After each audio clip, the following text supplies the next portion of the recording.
Ladies and gentlemen, welcome. I'm nerdy and I'm obsessed with this awful, amazing game. I played it when I was a young whelp, and then life happened. And now I'm back climbing the ranks like a skillful lioness. So sit back and relax and let's learn together. Even though I'm not a master yet, let's analyze these games. Okay, here we are.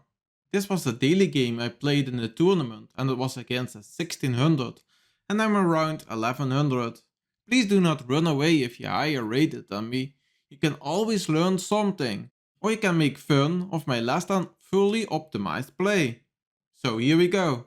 This game was a little while back, so let's see what I played here. The opponent plays e5, the king's pawn. This is the most played move by far. And I probably play d5 here. Yep, there it is. The Scandinavian defense.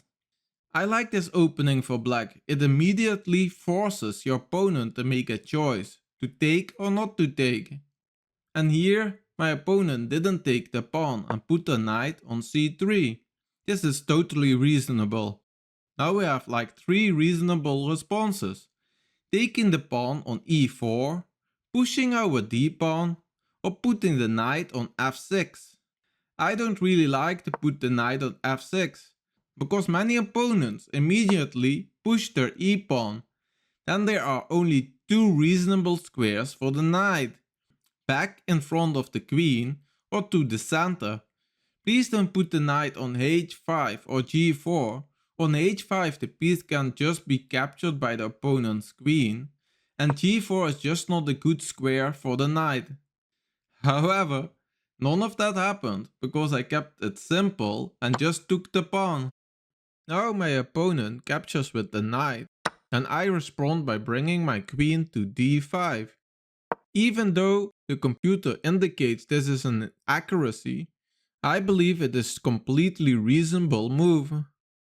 I just want to bring my queen to the edge of the board to reach the same position as the pawn takes pawn line. This is exactly what happens. The knight retreats to c3 and my queen ends up on a5.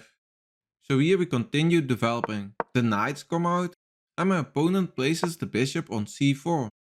Now I want to develop my light square bishop. Hello. Gotham Chess likes the move bishop f5 best. However, I'm not stubborn and I prefer to play bishop g4, pinning the knight to the queen. This is another book move, so it must be completely reasonable. And with that, the book moves are over. Both my opponent and I are nearly done with our opening. My opponent castles, but the computer only evaluates as good. This is because the engine immediately wants to boot the bishop to get rid of the pin. When this happens, I usually drop my bishop back, though capturing the knight is also completely reasonable. However, you have to watch out. If you take, white's queen then eyes the b7 pawn. You have to anticipate how the board changes and notice that your b7 pawn is hanging, even from 2 moves back. Developing this kind of board vision and continuity of play is something you notice more and more as your chess strength increases. I play e6 to make room for my dark square bishop to get out, because I want to castle soon. My opponent plays rook e1, and again the engine just gives it a good rating. This is because it still wants to take time to kick out my bishop. However, making the rook more active is a totally reasonable move. Here I was considering bishop e7, but I want to keep the bishop a bit more active and eventually take the knight to double their pawns. And yes, now my opponent kicks out my bishop.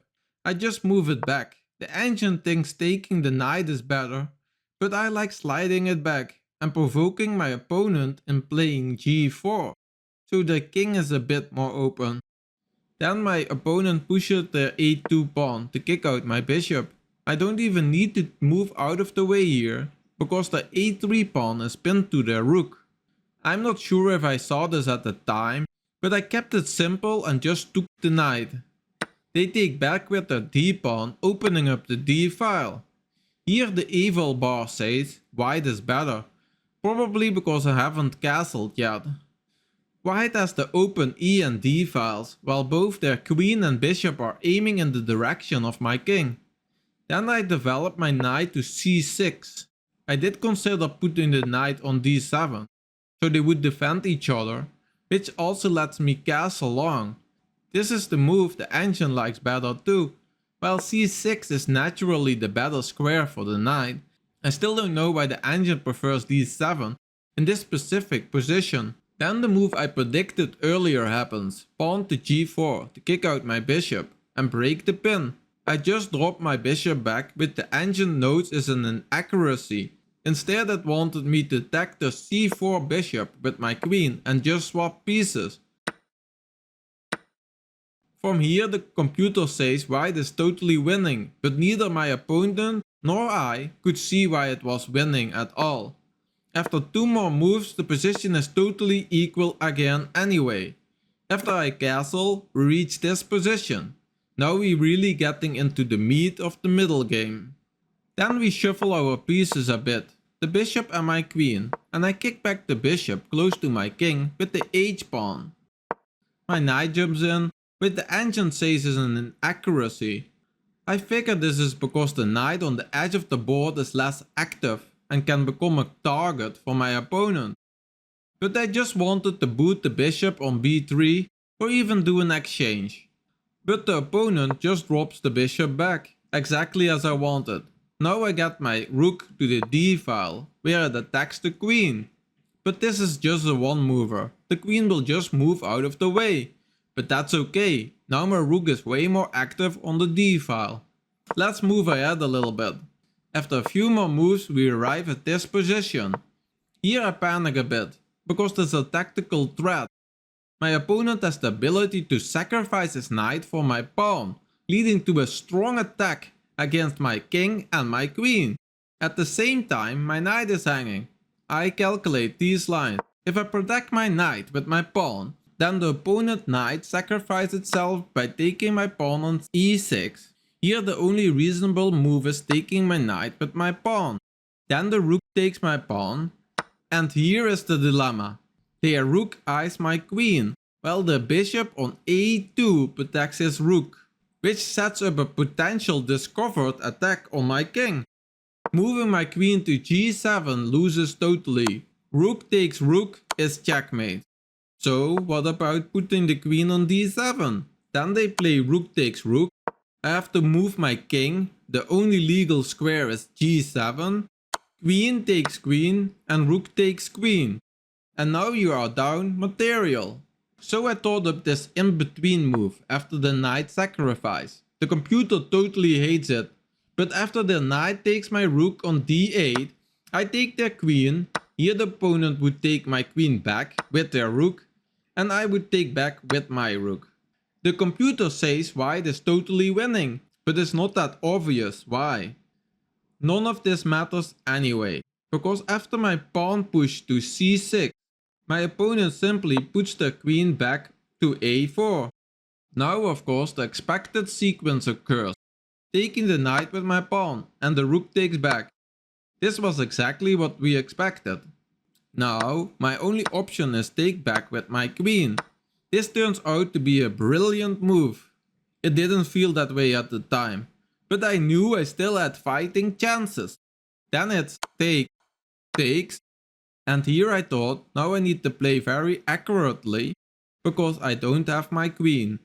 After my opponent plays pawn to b2, attacking my knight, I noticed something. The queen of my opponent is totally stuck. It can't go to b3 or c6 because of my knight. And it can't go to b5 because of my pawn. So I play rook to e4. Pinning the pawn to the queen, so it can't take my knight. The engine evaluates this as a miss, because if my opponent plays bishop to e5, my whole idea wouldn't work anymore. I know this is a hard move to play, because if you put the bishop on that square, it could be taken. Instead, the opponent just plays king to f1, I have no idea what that does. And now we get to the exciting part. Knight to d5. They play rook to e1 and I play knight to c3. Now the queen can't escape her impending doom. They play rook takes rook and I play knight takes queen. Yahoo! This flips the game upside down. Now I'm winning. Still, because I take queen, I can't take the rook with my bishop. So the opponent rook is still hanging. This means they can't take the knight on a5. They need to put their rook out of line of sight. So they play rook to e7. Here I'm moving in for the kill, advancing to the king. This here is a cool move. I just totally ignore the fact that my knight on c3 is hanging.